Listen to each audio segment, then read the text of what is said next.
hoy es el Día Internacional de los Pueblos Indígenas y es una muy buena oportunidad para analizar, bueno, cuál es la situación de los pueblos indígenas en general, las particularidades, también sus reivindicaciones y sus derechos. Lo vamos a analizar ya con Sandra Ceballos. ¿Cómo está, Sandra? Hola, Vero, ¿qué tal? Muy bien. Buenos días a todas y a todos.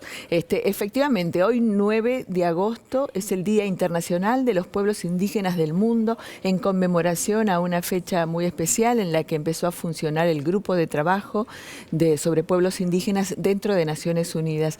Y valga la aclaración nuevamente que ese grupo de trabajo estaba integrado por indígenas, quienes pisaron las Naciones Unidas alrededor de la década, fines de la década del 70. En el 77 fue la primera conferencia y nuestros mayores indígenas, por ejemplo el doctor Eulogio Frites de Argentina, de Humahuaca, era uno de ellos, ¿no? Se conformaron en el 75 como Consejo Mundial de Pueblos Indígenas y eso dio pie para todas las reivindicaciones, porque hasta ese momento no tenían ningún derecho. Claro. No existían, ni en el derecho internacional, ni en lo local. No solamente no tenían derechos, sino que eran desplazados. Exactamente, por eso, porque eran menos que personas. Exacto. En nuestra Constitución Nacional, hasta el año 94, se hablaba del trato pacífico con los indios y su conversión al catolicismo. O sea, prácticamente como salvajes, animalitos, que había que cristianizarlos para tenerlos ahí, ¿no? Entonces, ha cambiado mucho. Y esos cambios, ese paradigma que cambió en la normativa nacional, en nuestra Constitución e internacional, fue gracias al activismo de los pueblos indígenas.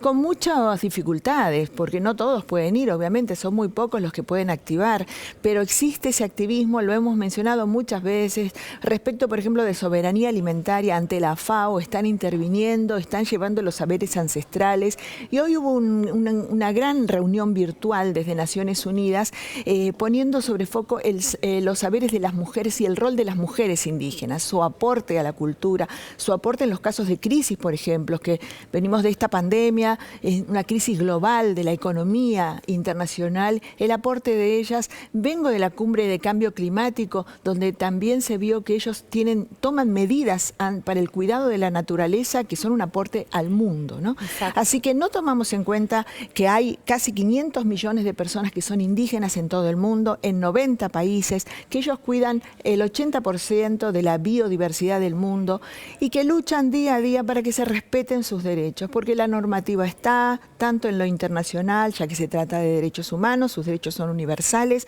como en las normativas nacionales. En nuestro país, en la Constitución Nacional, artículo 75, inciso 17, les reconoce una playa de derechos. No solo el derecho a la identidad, sino el derecho, por ejemplo, a gestionar sus recursos naturales y el derecho a la propiedad comunitaria en la que Sobre todo, habitan. Sandra, esto de la lucha en el sentido positivo de la lucha, ¿no? De la lucha por los derechos, digo, porque, bueno, está ocurriendo mucho en el último tiempo, ya desde hace bastante en Argentina, esto de estigmatizar a las comunidades indígenas, pasa en la Patagonia, pasa con los mapuches, tildándolos permanentemente de que son violentos, de que están buscando alguna cuestión económica detrás de la reivindicación ancestral de sus tierras. Claro, porque es presente esa necesidad de reivindicación histórica. Para nosotros, los estados, cuando se apropiaron como terrenos fiscales de sus tierras, ellos pasaron a ser como ciudadanos de cuarta en las que están viviendo de prestado cuando en realidad son propietarios. Al reconocérseles legalmente, cuando ellos piden que se respeten sus derechos, se los trata como delincuentes, como terroristas, ¿no? Pero no nos sorprende cuando alguien reclama para que se respete su propiedad privada, ¿verdad? Pensamos exacto. todos que es un derecho inviolable, ¿no? ¿Y la propiedad comunitaria?, que está plasmada en la Constitución Nacional. Así que hoy es un día excelente para recordar además a los antecesores de los pueblos indígenas. Nombré acá al doctor Eulogio Frites, tantos otros que vienen bregando por visibilizar a los pueblos indígenas y por ende para que se sepan los derechos que tienen en base a la reparación histórica, pero a lo largo del mundo conocemos a grandes dirigentes y mujeres luchadoras, desde Beijing además, activando desde el feminismo con las feministas, en fin, haciendo un trabajo enorme. Así que para todos ellos un abrazo enorme, fraterno a todos los pueblos indígenas. Muchas gracias, Sandra. Gracias.